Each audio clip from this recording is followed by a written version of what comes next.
ISF কর্মীকে মারধর, হাসপাতালে চিকিৎসাধীন আক্রান্ত আইএসএফ কর্মী, তৃণমূল কর্মী সমর্থকদের বিরুদ্ধে অভিযোগ। বসিরহাটের ইটিন্ডা এলাকার ঘটনা। আইএসএফ এর সক্রিয় কর্মী নাজির সর্দার আক্রান্ত। গাছা আখারপুর অঞ্চল তৃণমূল কংগ্রেসের সভাপতি শফিকুল দফাদারের ভাইপো খলিলুর দফাদারের বিরুদ্ধে অভিযোগ। আইএসএফ কর্মী নাজির সর্দার আজ দলীয় কর্মসূচি সেরে বাড়ি ফিরছিলেন। সেই সময় ইটিন্ডা এলাকায় খলিলুর দফাদার তার দলবল নিয়ে নাজির সর্দারের উপর চড়াও হয়। বেধড়ক মারধর করে তার মাথায় এবং গায়ের বিভিন্ন জায়গায় আঘাত লাগে। নাজির সর্দার ঘটনাস্থলে লুটিয়ে পড়ে। চিৎকার চেঁচামেচিতে এলাকার লোক এসে নাজিম সর্দারকে উদ্ধার করে এবং বসিরহাট হাসপাতালে নিয়ে এসে ভর্তি করে। সেখানেই তারা এখন চিকিৎসা চলছে। আইএসএফ এর দাবি, এইসব এলাকায় আইএসএফ দিন দিন বড় দলে পরিণত হচ্ছে। এলাকার মানুষ তৃণমূল ছেড়ে আইএসএফে যোগ দিচ্ছে, তাই রাগের বশে আক্রমণ। পাল্টা বসিরহাট জেলা তৃণমূল কংগ্রেসের সম্পাদক বুলবুল রহমান কি জানাচ্ছেন শোনাব। পাল্টা এই ঘটনা নিয়ে আইনি লড়াইয়ের কথা জানালেন আইএসএফ বিধায়ক নওশাদ সিদ্দিকী। আমাদের ওখানে নেতৃত্ব আছে, অবজারভাররা আছে, এটা নিয়ে হচ্ছে। আমরা এই কদিন আগে আমাদের একটা কর্মীর ওপরে প্রাণঘাতী হামলা চালিয়েছিল, আবার এটা করছে। এটা দুটো জিনিস স্পষ্ট হয়ে যাচ্ছে, ওরা আতঙ্কিত। আইএসএফকে নিয়ে ওরা আতঙ্কিত, মারধর করে আমাদেরকে আটকানোর চেষ্টা করছে। আর একটা স্পষ্ট দুটো জিনিস, একটা হচ্ছে আইএসএফ আসছে, মারধর করে আইএসএফকে আটকাতে পারবে না। কারণ যে আমরা বিপ্লব সংগঠিত করতে চাইছি, আমাদের মানুষ এই বিপ্লবে আমাদের সাথ দিচ্ছে। এত মারধর করার পরে মানুষ আমাদের পাশে আছে। তবে পরে বলছি যে যারা মারধর করেছে তাদের বিরুদ্ধে আমরা আইনত লড়াই যাচ্ছি। কারণ আমরা মারের বদলা মারেতে বিশ্বাসী নয়। কারণ চোখের বদলা চোখ যদি আমরা নিতে চাই, তাহলে একদিন সবাই অন্ধ হয়ে যাবে। এটা তো কাম্য নয়। কজন ছিল সঙ্গে?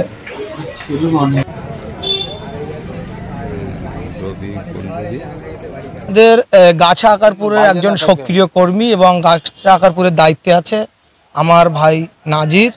তিনি আজকে ইটিন্ডা পানিত্তর থেকে তার প্রোগ্রাম সেরে বাড়ি যাচ্ছিল। হঠাৎ রাস্তায় তৃণমূলের দুষ্কৃতীরা আসে এবং তাদের নেতৃত্ব দেয় গাছা আকারপুরের তৃণমূল নেতা শফিকুল দফাদারের ভাইপো খলিলুর। এর আগেও খলিলুর আমাদের অনেক আইএসএফ কর্মীদের উপরে আক্রমণ করেছে। আমরা প্রশাসনকে জানিয়েছি, তার বিরুদ্ধে এফআইআরও করেছি। কিন্তু খলিলুর যেভাবে দিনের পর দিন গাছা আকারপুরে সন্ত্রাস সৃষ্টি করছে, সাধারণ মানুষ যেভাবে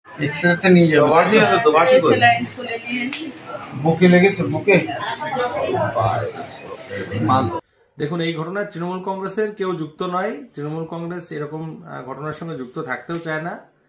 আর সত্যি কথা বলতে কি, সাধারণ মানুষ এখনো ঠিকভাবে জানেই না যে আইএসএফ খায় না মাথায় দেয়। তবে তৃণমূল একটি বড় দল, তৃণমূল কংগ্রেসের নেতাকর্মীদেরকে জড়িয়ে কোনো অভিযোগ করলে সেদিক থেকেও নিজেদেরকে হাইলাইট করার একটা সম্ভাবনা থাকে। পুলিশকে তদন্ত করতে দিন, সঠিক ঘটনা নিশ্চয়ই প্রকাশ পাবে। আর যে কজনই আইএসএফ এর সঙ্গে যুক্ত, তাদের গোষ্ঠীদ্বন্দ্ব আছে, এটা গোষ্ঠীদ্বন্দ্বের ফল হবে, এর বেশি কিছু নয়। ওর পরিবারের লোক আসুক।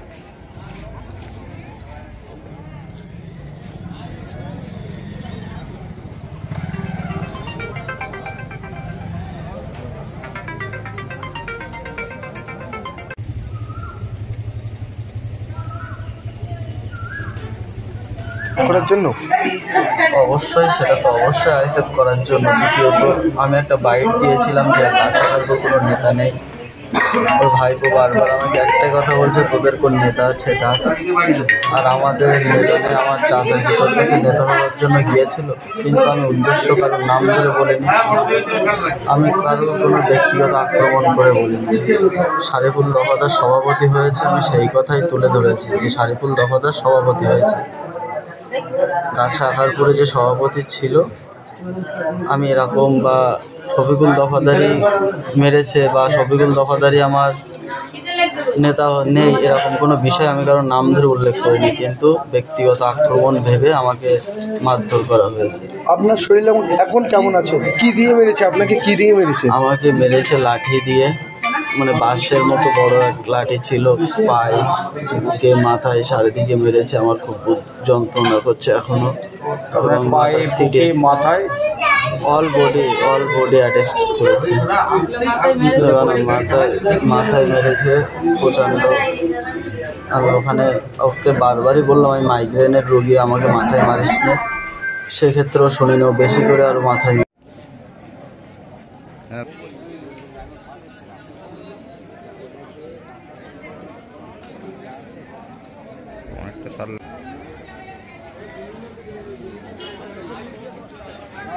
ওর পরিবারের লোক আসুক।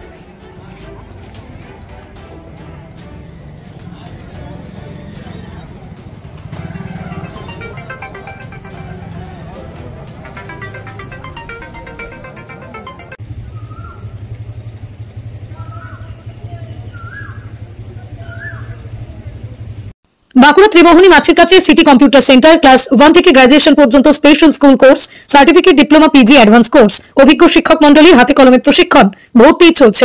যোগাযোগ 8016238610।